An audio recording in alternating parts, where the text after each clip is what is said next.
Վերջին օրերին շատ է քննարկվում Եվրամիության պաշտոնյայի Կայա Կալասի հայտարարությունը, որ Հայաստանը Եվրամիությունից օգնություն է խնդրել ընտրություններին ընդառաջ եւ արդեն ընդդիմությունն է հազանգում, որ փաստացի այդ գումարով, որը Փաշինյանն է ուզել Եվրամիությունից, պատրաստվում է Նիկոլ Փաշինյանի իշխանությունը ծախսել ընդդիմությանը վարկաբեկելու, պախարակելու վրա եւ բացի այդ ամենակարևոր մեղադրանքը այն է, որ փաստացի սա միջամտություն է Հայաստանի ներքին գործերին։ Դուք նախ ինչպես եք գնահատում Փաշինյանի այդ քայլը, որ ընտրություններին ընդառաջ դիմել է Եվրամիության օգնությանը։ Դա շատ սպասելի էր եւ տրամաբանական, ինչու, որովհետեւ Հայաստանի գործող վարչապետը եւ այն խմբակը, որ այսօր իշխանության են, շատ լավ գիտեն, որ իրենց հեղինակության պատմական մինիմումի մեջ են, այսինքն դա ենթադրում է բավական բարդ ընտրական process-ներ, դա չի ենթադրում արդար, ազնիվ, այսպես ժողովրդակենտրոն եւ լեգիտիմ ու լեգալ ընտրություններ, բայց դրա համար ինչա պետք փող։ Իսկ փողը միշտ քիչ է լինում, այդ թվում նաև իշխանության ձեռքում գտնվող ֆինանսական միջոցները, վարչական միջոցները, այդ ուժային միջոցները, որտեղ այդ ուժային միջոցներին պետք է սպասարկես, որտեղից այդքան գոր։ Հասկանալի է, որ կան մարդիկ, բիզնեսմեններ, օլիգարխներ, որոնք բարբերաբար ֆինանսական ինչ-որ մուտքեր են ապահովում ընդհանուր այսպես քսակ նաև իրենց բիզնեսների եւ իրենց անվտանգության երաշխավորվածության տեսանկյունից, բայց դա պետք է լինի այնպիսի ծավալի ֆինանսներ, որը գործող իշխանության վերարտադրման համար երաշխավորված իրավիճակ ստեղծի։ Ու այստեղ որևէ մեկը չի խոսում Հայաստանի ինքնիշխանության, Հայաստանի ապագայի, հայկական պետության շահի, հայ քաղաքացու անվտանգության եւ հեռանկարի, բայց ընդհանրապես այդ թեմաները օրակարգային այլևս չեն, հա։ Քանի որ Հայաստանի գործող վարչապետը Հայաստանը հանել է աճուրդի, իսկ նոր չի հանել աճուրդի, հետո նաև Հայաստանի առանձին հատվածները Սյունիքի մասով եւ այլն, այս ամենը այդ ամբողջ շղթայի մեջ լիովին ու ամբողջությամբ տեղավորվում է։ Հաջորդ գործոն այստեղ կա երկու գեոպոլիտիկ օրակարգ, չէ։ Եվրամիությունը ունի որոշակի փորձառություն, չէ, այսպիսի պրոյեկտների մասնակցելու, հա, դա Ուկրաինան է, որպես ամենավառ դեպք, հա, դա հաճախ հիմա խոսում են Մոլդովայի մասին, երկի Մոլդովայի քեսը մի քիչ ուրիշ է, բայց արդյունքում մոտավորապես նույն բանն է ստացվելու։ Կա նաև այլ փորձառություն Վրաստանի դեպքում, նախկինում, երբ որ փորձում էին ամեն կերպ Ռուսաստանի դեմ երկրորդ ճակատ բացել, բայց վրացական իշխանությունները որոշեցին, որ նրանք ինքնիշխան պետք է մնան եւ իրենց պետության շահը պետք է արտացոլի վրացի քաղաքացու շահը եւ ոչ թե Եվրամիության շահերը։ Հիմա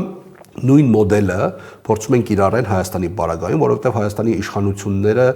ունեն գոյաբանական եւ ֆիզիկական անվտանգության խնդիր այն իմաստով, որ իրենք հասկանում են, որ մի օրվա մեջ, եթե իրենք իշխանությունից զրկվեն, կարող են խիստ խնդրալույց իրավիճակներ ստեղծվել նախ այն հանձնառությունների մասով, ինչի տակ իրանք մտել են, Արցախի հետ կապված, Հայաստանում իրավիճակի հետ կապված, Ադրբեջանի արչև հանձնառությունների հետ կապված, Եվրամիության առաջ ընդդեմ Ռուսաստանի հանձնառությունների հետ կապված, չէ՞ որ կա որոշակի փափուկ գործիքակազմ, դանդաղ աստիճանաբար ապառուսաֆիկացման, հա, Ռուսաստանի հետ հարաբերությունների, այսպես փոփոխություն ոչ հօգուտ Հայաստան պետության։ Հետևաբար եվրոչինովնիկների այդպիսի հայտարարությունները լիովին տեղավորվում են այն աշխարհընկալման, քաղաքականության, անձնական շահերի, գործող իշխանության անձնական շահերի մեջ, ինչով իրենք ապրում են, գործում են, վարում են, այ օրինակ հենց այս մեր ելույթը իրենք լսելուց ասել են անհանգստանում են բոլոր այն մարդիկ, ովքեր հիբրիդային ինչ որ process-ների մասին ինչ չեն հասկանում, դրա տակ մտցնում են հիբրիդային բառը նախ, այսպես փորձենք կատեգորիաների, քաղաքագիտության կատեգորիաների տեսանկյունից հարցին մոտենալ եւ երկրորդը իրականում այդ մարդկանց, ովքեր ռոպագանդիստական, մանիպուլատիվ, ցանցային, ֆեյք ֆաբրիկաների մասով աշխատում են, այդ փողը պետք է լինելու նաեւ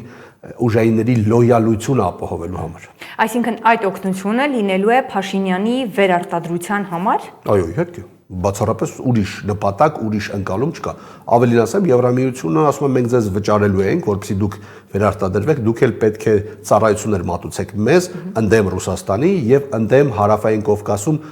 ռուսական ազդեցության։ Այստեղ խնդիրը ոչ թե ռուսական ազդեցության մնալ չմնալու խնդիրն է, մեր որպես Հայաստանի պետության շահերի մասին մտածող մարդկանց դիրքից, այլ որպեսզի այս ռեգիոնում բալանս լինի։ Նույն հաջողությամբ ամենևին պետք չէ լինի, որ Ռուսաստանը մենիշխան լիներ այս ռեգիոնում։ Փոքր պետությունների անվտանգության բանաձևը տեղավորվում է ուժային բալանսի, շահերի բալանսի շրջանակում։ Հիմա նայեք, հայ-ադրբեջանական բանակցություններում չկա միջնորդ։ Այո։ Հետևաբար Ալիևը ինչ հրահանգում է, Հայաստանի իշխանությունները իրականացնում են։ Երբ որ կլինի միջնորդ կամ միջնորդներ, որ շատ ավելի լավ է, որոշակի բալանսիրովկա կլինի ու մեր անվտանգությունը շատ ավելի երաշխավորված կլինի, այսինքն մեր դիվանագիտական մանևրի դաշտը շատ ավելի էական ու մեծ կլինի եւ Հայաստանի հեռանկարը շատ ավելի մեծ կլինի։ Իսկ հիմա մենք մտնենք մի process-ի մեջ գործիք դառնալու ընդդեմ Ռուսաստանի, մենք նոր չենք այդ process-ի մեջ։ Հիմա դրա կարմիր գծի վերջնակետն է 26 թիվը, կարճ ասած գործող վարչապետը ասում է, եթե ես 26-ին չվերարտադրվեմ, Եվրամիության բոլոր պլանները Հայաստանի միջոցով ինչ որ խնդիրներ լուծելու տեսանկյունից հավանաբար չեղարկվելու են։ Հիմա փորձում է այդ վաճառը Եվրամիության վրա, Եվրամիությունը ամենևին դեմ չի 15 միլիոնը փոխանցելու, ավելին ասեմ, դա միայն 15 միլիոնի խնդիր չի, այստեղ եվրոչինովնիկներ, խորհրդատվական միավորներ, այդ թվում նաև Facebook, որտեղ այդ ալգորիթմները այնուամենայնիվ այսպես վերահսկվում են։ Իսկ ինչ ծառայության մասին է խոսքը, հասկացա, ասացիք հակառուսական, բայց հստակ ինչ քայլ կարող են պահանջել պաշտոնական Երևանից։ Շատ պարզ, ընտրությունները կարող են կեղծվել զանգվածային գործիքակազմով, Եվրամիությունը ընդունում է ակնհայտ մի քանի այսպես փաստեր վերջին մի քանի տարիների մասով, քանի եվրոպական չինովնիկ է ընդունել, որ Հայաստանում կան քաղաքական բանտարկյալներ։ Որևէ մեկը չի ընդունել, բայց ակնհայտ է որ կան, չէ՞։ Եկեղեցու հետ կապված process-ներում, Եվրամիության մոտեցումները, այսինքն դրանք բացակայում են իսպար։ Դա այն լռությունն է, որը աջակցում է գործող վարչապետին իր գործիքակազմը իրականացնելու համար, իսկ գործող վարչապետը մտել է այնպիսի process-ների մեջ, իդեպ միայն ինքը չի, որ Հայաստանի համար դրանք կարող են կործանարար լինել։ Սրանք ուղղակի բառեր չեն։ Եվ այստեղ էլ բացարձակ քաղաքական ռոմանտիզմ չկա կամ պրոպագանդա։ Հայաստանի գոյության տեսանկյունից կարող են դրանք կործանարար լինել։ Մենք մտել ենք գեոպոլիտիկ այնպիսի հակադրության մեջ, որտեղ մենք ոչ միայն սուբյեկտ չենք, այլ մեզանով են խաղալու, մեզ օգտագործելու են, հետո դեն են նետելու։ Դուք պատկերացնում եք դեն նետված պետությունները մոտավորապես ինչ ճակատագրի են արժեվում, կամ դրանք դադարում են գոյությունը, կամ բաժանվում են եւ այլն։ Իդեպ ասեմ իր արժեքաբանական այսպես սիմվոլիզմի տեսանկյունից իզուր չի, որ ինքը հաճախ խոսում է Պապ Թագավորի մասին, որովհետեւ Պապ Թագավորից հետո հայկական պետականություն չեղարկվեց։ Իսկ պաշտոնական Մոսկվայի քայլը ո՞րն է լինելու, պարոն Ղևոնդյան։ Շատ տրամաբանական է, նայեք, Ռուսաստանը ունի առաջնահերթություններ ազգային շահերի։ Ռուսաստանը պետություն է, որը ունենալով տեխնոլոգիական բազմաթիվ խնդիրներ, ենթարկվելով աշխարհի պատմության մեջ ամենամեծ սանկցիոն փաթեթների, աշխարհի բոլոր պետությունների, աշխարհի մեծամասնությունների պետությունների, հակադրվում է եւ պայքարում է Ուկրաինայում մոտ 50 քանի պետության դեմ, այդ ամեն ինչը ոչ միայն չի պարտվում, այլ նաև գրամ օր իր արժև դրած խնդիրները լուծում է, իդեպ դա պարտադրված պատերազմ է։ Հիմա որոշ մարդիկ կրսեն, ասեն չէ որ ինքն է սկսել, այո, երբ որ ինքը հասկանում է, որ վաղը չեմիսորը իր շուրջ անակոնդայի այդ այսպես պարանը սեղմվելու է, ինքը պետք է բացի։ Այդ բացելու առաջի հարթակը իհարկե Ուկրաինան է։ Ռուսաստանի համար կա առաջնահերթություն Ուկրաինա։ Եվ կան այլ առաջնահերթություններ, միջին, կենտրոնական Ասիա եւ Իրաքի հարավային Կովկաս, բայց առաջնահերթությունը դա նաեւ ֆինանսական առաջնահերթությունն է։ Օրինակ, ինչ էր տեղի ունենում 2020 թվականի պատերազմի ժամանակ, ամեն գնով, այդ թվում Հայաստանի գործող ղեկավարության միջոցով, հետագայում նաեւ Վրաստանի ղեկավարության միջոցով փորձում էին այս հարավային Կովկասում երկրորդ ճակատ բացեն ռուսների դեմ։ Այս ամբողջ գեոպոլիտիկան դա գեոպոլիտիկի մրցակցության հետ է կապված։ Ամեն գնով ռուսներին դուրս հանել։ Ռուսները այս հարցում որքան էլ հետաքրքիր է, շատ ավելի կառուցողական հարաբերություններ ունեն Վաշինգտոնի հետ, քան Եվրամիության հետ։ Եվրամիությունը ամեն ջանք գործադրում է, որպեսզի տորպեդահարվեն ուկրաինա-ռուսական ԱՄՆ-ի միջնորդությամբ հնարավոր հարաբերությունների վերականգնման, հրադադարի հաստատման, պայմանագիրի կնքման process-ները, հա։ Եվ դա արդեն բացահայտ է արվում, հա, այսինքն այն զենքը, որ գալիս է Մեծ Բրիտանիայից, Եվրամիության առանձին երկրներից եւ այլն, հա։ Ինչու է այդպես, որովհետեւ Եվրամիությունը հասկանում է, որ իր վիճակը նախանձելի չի գլոբալ գեոստրատեգիկ ուժային հարաբերակցության տեսանկյունից, աշխարհում 3 պետություն է մնացել, 3-4 պետություն է մնացել, ովքեր աշխարհում օրակարգ են թելադրելու, իսկ իրենց համար կարևոր է անընդհատ Ռուսաստանին մաշեցնելը այս վիճակում։ Պետք չի ասել, որ ԱՄՆ Ռուսաստանը դաշնակցային հարաբերություններ, բացարձակ այդպես չի, բայց այստեղ կա լոյալ մրցակցային հարաբերություններ, հա։ Այսինքն օրինակ Թրամփի մոտեցումները եւ իր բանագնացների մոտեցումները շատ adekvat են ազգ պետության ազգային շահերի տեսանկյունից։ Ասում մենք պետք է դադարեցնենք պատերազմը, որովհետեւ մեր համար ավելի շահեկան է քաղաքացիական պայմաններում բիզնես իրականացնելը։ Եվ շատ ռեալ պոլիտիկի տեսանկյունից Վեցելնագները առաջարկում է Ուկրաինային անել այն, ինչ որ պարտվող կողմը պետք է անի։ Զելենսկին կմտնի դրա տակ։ Այս պահի դրությամբ քանի անգամ փորձեցին թանկով վաճառել իրենց մոտեցումները, ակնհայտ չէ։ Ռուսները կկանգնեն ոչ։ Մի շաբաթ առաջ Ռուսաստանում մոբիլիզացիա էր։ Այդ նշանակում է մենք կգնանք մինչև վերջ, մնացած ընտրողը դուք եք լինելու։ ԱՄՆ-ն հիասթափված է եվրոպացի գործընկերներից, իհարկե։ Գիտի ինչու են խոչընդոտում, շատ լավ հասկանում է։ Այսինքն մենք ունենք գեոպոլիտիկ մեծ առևտուր, որի ստվերի տակ մնում է հարավային Կովկասը։ Հարավային Կովկասում Հայաստանի գործող վարչապետը Հայաստանը վաճառում է Եվրամիության։ Դեռ կանադառնանք Օվերչուկի այցին, քանի որ դուք խոսեցիք ռուս-ուկրաինականից, հիմա մի քանի օր է Բեռլինում Ուկրաինայի, Միացյալ Նահանգների եւ նաեւ Եվրամիության միջև բանակցություններ են եւ արդեն հայտարարություն կա, որ երկու փաստաթղթի շուրջ համաձայնություն ունեն։ Դուք ինչպես եք գնահատում ամերիկյան, ուկրաինական եւ նաեւ Եվրամիության այս բանակցությունները, ինչի կարող են դա հանգեցնել։ Այստեղ փաստաթղթերի բովանդակությունն ավելի կարևոր, քան փաստաթղթերի առկայության փաստը, ամենածանր թեմաները տարածքների թեմաներն են, որովհետև Զելենսկին շատ լավ հասկանում է, ոչ պատերազմով տարածք փոխանցելը Ռուսաստանին խաչ է քաշում իր քաղաքական եւ նաեւ ֆիզիկական ապագայի վրա։ Այն ինչ որ Հայաստանում արվեց պատերազմով գործող վարչապետը հանձնեց այն ինչ որ նախապես պլանավորված էր մինչեւ 18 թվականի process-ները։ Եվ այստեղ ուրիշ մի շատ կարևոր բան կա։ Այն ֆինանսները, որոնք հատկացվել են ուկրաինական ղեկավարությանը, դրանց հետ կապված կոռուպցիոն մեծ խնդիրները, ավելին ասեմ, ովքեր որ հատկացրել են այդ ֆինանսները, հավանաբար այդտեղ եղել է այսպես ռուսերեն բառը ատկատ, այսինքն այդ ֆինանսները հասել են Ուկրաինա, հետո հետ են եկել։ Այսինքն այդ ամեն ինչի մասին ուկրաինական ղեկավարությունը նաև գիտի, բայց առանձին հանգամանքներով պայմանավորված ունի մեծ կաշկանդումներ։ Մեծ առևտուր է գնալու, հասկանան թե ինչ որ մի կետում կհասնեն համաձայնության թե չէ։ Ես անկեղծ ասած խիստ թերահավատ եմ,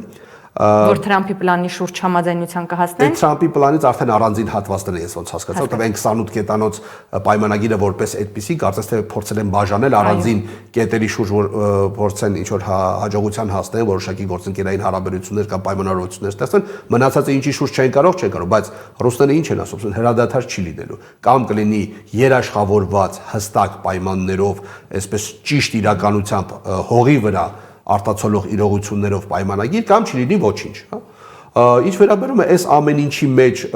գեոպոլիտիկ այլ դաշտերում տեղի ունեցող process-ներին, ձեր նշած Օվերչուկի այցը, դա ռեակցիոն քաղաքականություն է հստակ, երբ որ եվրոչինովնիկը հայտարարում է, որ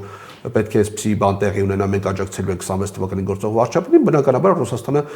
այդ ձևակերպում կար, չէ՞, արտաքին ճնշումներից Հայաստանի դիմադրության կարողությունները ավելացնել։ Այդ արտաքին ճնշումն անտակ ում են հասկանում, ակնհայտ է ում են հասկանում, Ռուսաստանի Դաշնությանը,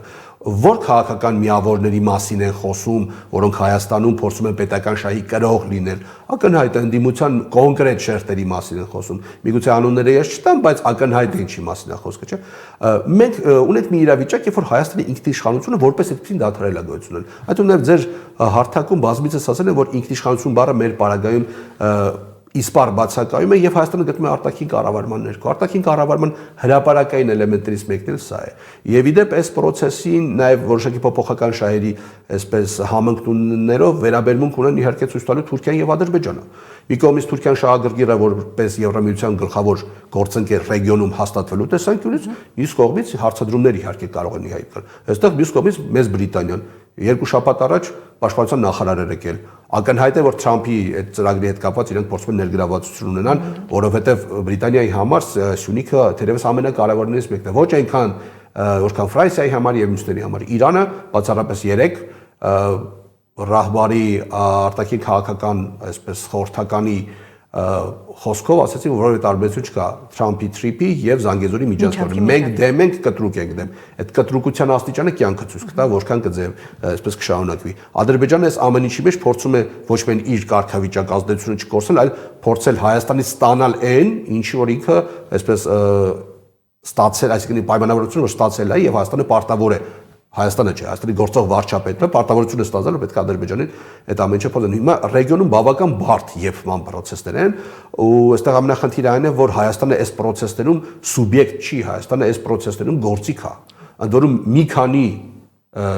շրջանակների, մի քանի պետությունների ձեռքում աշխատող գործիք է։ Մի ճշտող հարց, այսինքն Օվերչուկի այցը այստեղ պայմանավորված էր Եվրամիության պաշտոնյայի կողմից այդ հայտնի հայտարարությամբ։ Ես չեմ կարող պնդում անել, որովհետև միգուցե կար որոշակի պլանավորում, որ Օվերչուկը պետք է այս ժամանակահատվածում Հայաստան գա, բայց հայ-ռուսական օրակարգում բազմաթիվ կետեր կան, որոնք քննարկման թեմա են եւ վերջինը օրինակ ԵԱՏՄ նիստում Հայաստանի գործող վարչապետի խոսքը,